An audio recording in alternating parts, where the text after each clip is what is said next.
In this eye-opening video, we dive into the best relationship advice you'll ever hear from Dr. Jordan Peterson. Discover his powerful insights on building deeper connections, managing conflicts, and achieving true partnership. If you're ready to take your relationships to the next level, EmpowerHub has you covered. Welcome to EmpowerHub. In today's video, we're sharing powerful relationship advice from Dr. Jordan Peterson, renowned psychologist and best-selling author. Peterson's insights on love, commitment, and communication have transformed countless lives, and today we're bringing you his most impactful advice to strengthen your relationships. Whether you're single, dating, or married, these principles will help you build deeper, more meaningful connections. Let's dive in.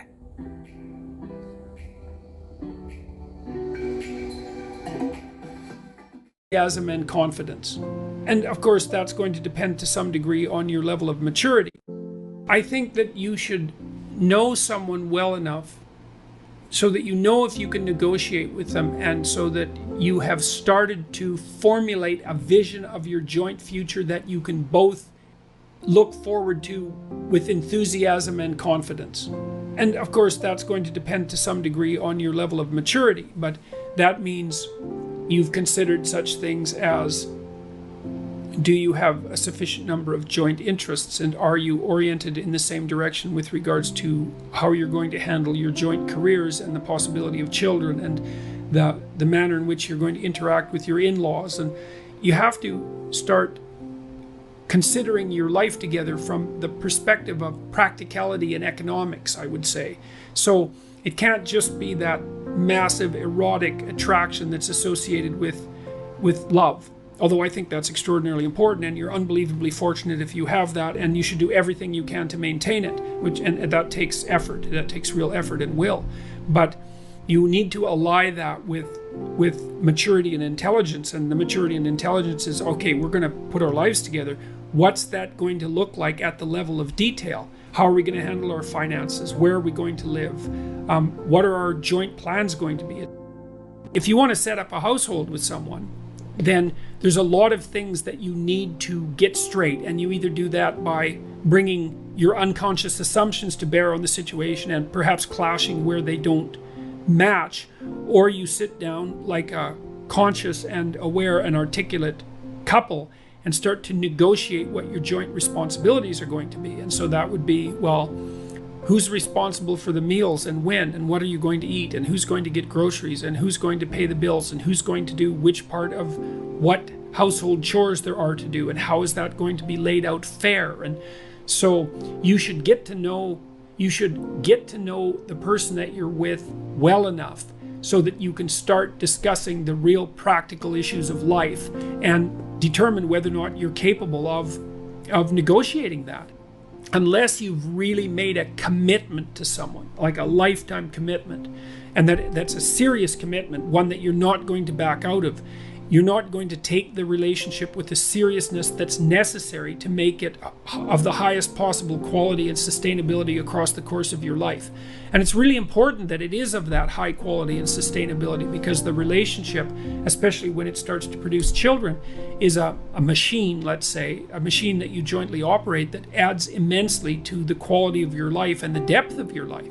I mean, you have the rope and strand of your life, and your partner has the strands and the rope of his or her life, and then those are tied together to make a stronger rope, and then that unites you across time, and then you undertake massive adventures together. And some of that is the establishment of a household, and the establishment of joint careers, and the maintenance of each other's mental and physical health, and the maintenance of a high quality sexual life, and all of that. Very, very challenging to do all of that.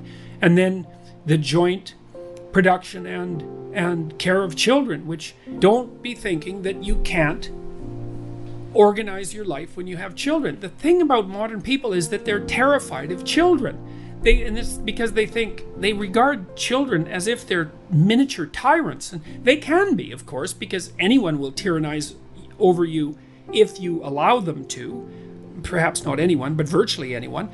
Why not regulate your children's behavior? I wrote a chapter in my new book called Don't let your children do anything that makes you dislike them. And that's like really serious advice. Is like, if you allow your children to conduct themselves around you in a manner that makes you dislike them, if you're paying attention to the shadow side of yourself that can be aggressive and destructive, then having children is going to mess up your life. But you don't have to do that. You actually have a tremendous amount of control over the quality of your relationship with your children, and also the manner in which you choose to disperse your time. And I mean, don't be afraid of children, man. You're the adult, for God's sake. You've got the upper hand, and if you have a partner you can rely on, well then, you can both decide how it is that you're going to run your household so that you're actually thrilled to death that you have kids and that you have a life. Well, so I have a good marriage, thank God for that, and that's partly due to the outstanding moral quality of my wife, who I'm also extraordinarily attracted to. We've built a life together, and we've had kids together, and we're happy with our kids, and we had plenty of struggle with our kids because one of our children, my daughter, had serious health problems, which she seems to have managed to resolve, partly as a consequence of her own brilliance. But we've set ourselves up now so that our children are respectable and mature young adults, so thank God for that. And they've got partners who we both really like, and they're gonna have children, and well, hooray, that means that this next part of my life is going to be something that I can advance into with a fair bit of hope. The shackle together is more like it's such a, I may have even said that, but it's such a cynical way of looking at it. It's more like what you've produced is an unbreakable bond between two beings, and that makes both of them better in every way if it's a relationship that's based on trust and genuine communication. That's a very difficult thing to attain, because you have to be willing to tell the truth, and the truth is generally a horrible thing. It's easy to tell truth when everyone wants to hear what you have to say, but it's very difficult to tell the truth when no one wants to hear it, least of all yourself. You're not coming clean about old lies, generally, if that will ruin lives.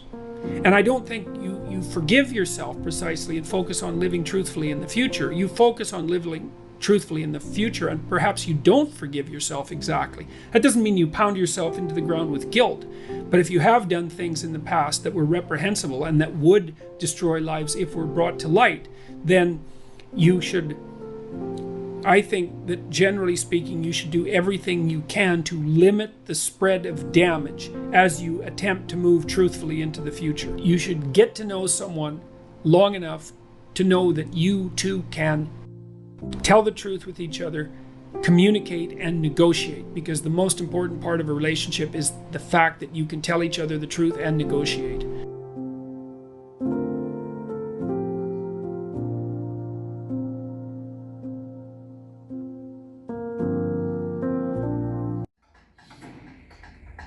Thank you for watching. We hope Dr. Jordan Peterson's advice has given you some new insights and tools for building a stronger, more fulfilling relationship. If you found this video helpful, don't forget to give it a thumbs up and subscribe to EmpowerHub for more life-changing advice on relationships, personal growth, and empowerment. Share this video with someone who might benefit from these insights, and let us know in the comments, what's the most powerful relationship advice you've ever heard? Stay empowered, stay connected, and we'll see you in the next video.